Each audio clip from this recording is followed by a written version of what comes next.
The most hated streamer on the internet isn't just spiraling, he's live streaming his own public execution. From screaming racial slurs in foreign countries, to threatening female officers, to blasting disturbing messages around children, Johnny Somali is living proof that cloud addiction might actually be a terminal condition. At this point, the phrase, "he can't get any worse," is a challenge he takes personally. And if you enjoy watching the absolute worst people face actual consequences, go ahead and hit subscribe, because this is one of the wildest downfalls I've ever covered. Johnny didn't accidentally become infamous. He designed it. He called himself a conduit of evil, encouraged viewers to dare him to commit crimes, and promised to do anything, literally anything, for money. No remorse, no self-worth, no self-preservation. I'll crash out for content. And, unfortunately, he meant it. What started as shock value streaming quickly turned into public harassment, international arrests, and a rap sheet that gets uglier by the week. How and why people support this guy will never make sense to me. Let's start with one of the most disturbing examples of Johnny's content. In Japan, he stalked IRL streamer Slightly Homeless and his girlfriend Nana, showing up on their live streams uninvited, shouting their names in public like a lunatic. Somali! Nana Somali! No! Nana Somali!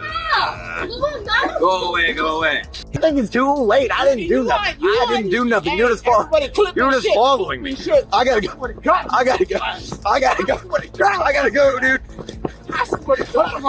Dude, I don't have no. Dude, get the. Johnny wasn't just trying to collab, he was trying to hijack their content. Even after they made it clear they wanted nothing to do with him, he kept following, escalating, cornering. Remember when I told you Nagadashi? Oh! Timor. Timor. Why are you saying that? They fled into a police station to escape him. And Johnny's response? He bragged about it, then went on stream and said he'd slap Nana if she went live again. I'll slap the fuck that bitch in front of her boyfriend. Nigga, give a fuck. I mean, I'm on that bitch tomorrow. If Nana's live, I'm on that bitch. Basically the story. You think you stop me? If Nana's live, I'm on that bitch tomorrow. I'll slap the shit out of her in front of her boyfriend. If that doesn't scream criminal stalker energy, I don't know what does. This guy needs a taste of his own medicine. Instead of cooling off, Johnny doubled down. He cranked music in convenience stores, disrupted businesses, fake called the police, then screamed at the officers over the phone. On the phone. Shut the fuck up, you ass. And in his next brilliant move, he went outside in boxers, twerking on the sidewalk while screaming for police to arrest him. And they did. But what does Johnny do after being arrested? He brags on Discord that he's untouchable, saying he got released in hours. What he doesn't realize is that Korean authorities may actually be letting him run wild, just so they can stack enough charges to bury him. Now we get into the truly disturbing stuff. When Johnny realized he might actually go to prison, he didn't apologize. He made bioterrorist threats. If Korea doesn't let me out, I'll turn into a bioweapon. Does not let me out of Korea. I'm telling you right now, it is a danger to the Korean women. I have had so much sex with Korean women while I've been locked. I don't get any STD tests and I make sure to spread whatever I have to all of these Korean women. Johnny ranting about spreading STDs to Korean women. He claimed he'd infect as many women as possible out of revenge, then said he'd use his bipolar diagnosis to plead insanity in court. Me and Hank are gonna go to a psychiatrist pretty soon and bring the paperwork. We're gonna go to a psychiatrist here in Korea and bring them the paperwork of that. And hopefully he said it can help my case because I am diagnosed as bipolar. Let's be clear. Mental illness does not excuse willful harm to others, especially when you're openly bragging about it for views. This is so beyond messed up at this point. Just when you think Johnny couldn't possibly go lower, he ends up at Latte World, a family theme park in Seoul. He turns on a Bluetooth speaker, lets TDS donors say whatever they want, and someone plays a phrase in Korean that translates to wanting to do unspeakable things to children. Did Johnny turn off the speaker? Nope. He just said, "It's my ringtone." Hi. Oh, sorry, ringtone. So he's pretending it's his ringtone. He's not turning it down intentionally. Once again, willful negligence. Even if he doesn't understand the text, willful negligence around children. He was calling me on the phone. Down. Okay. He keeps it on full blast, by the way.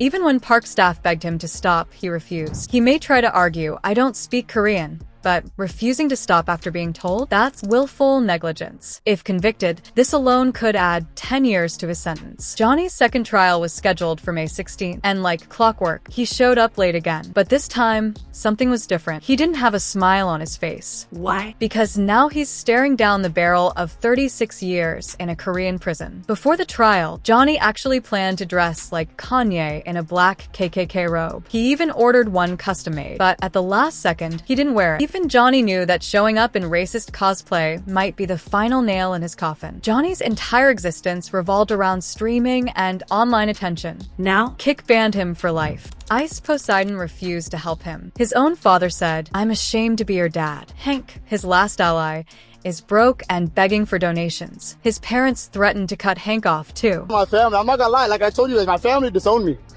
My dad, the other day, I was like, do I really cause you that much stress? And my dad told me, you caused the whole world stress. I'm ashamed to be your father. Even Hank is catching consequences just for standing next to Johnny. It's a full social wipeout. No friends, no platforms, no income. Just a travel ban, pending charges, and a pile of regrets. Johnny's only move now: deny, deny, deny. He pleaded not guilty to deepfake charges, even though he was literally bragging about them on stream. Then, he turned to a new excuse: alcohol. You know what I mean? Like alcohol is definitely the reason why I've done so many great. Alcohol doesn't bring anything good into my life. Yeah, no kidding. But nobody's buying it. Because Johnny isn't sorry, he's scared. And that's the difference. He's scrambling now and needs excuses to justify his terrible action and just simply being a horrible human being. Now here's the crazy twist. As awful as Johnny is, his antics may have sparked some positivity. His extreme behavior has made Japan and Korea finally take IRL streamer abuse seriously. Residents are standing up for themselves. Stream snipers are being shut down. Local laws are being reconsidered. And streamers like Johnny are no longer welcome. Come on, Japan. Like, is this how it is? What the? What are you doing? Yo, what the? Yo, I'm getting attacked. I'm getting attacked.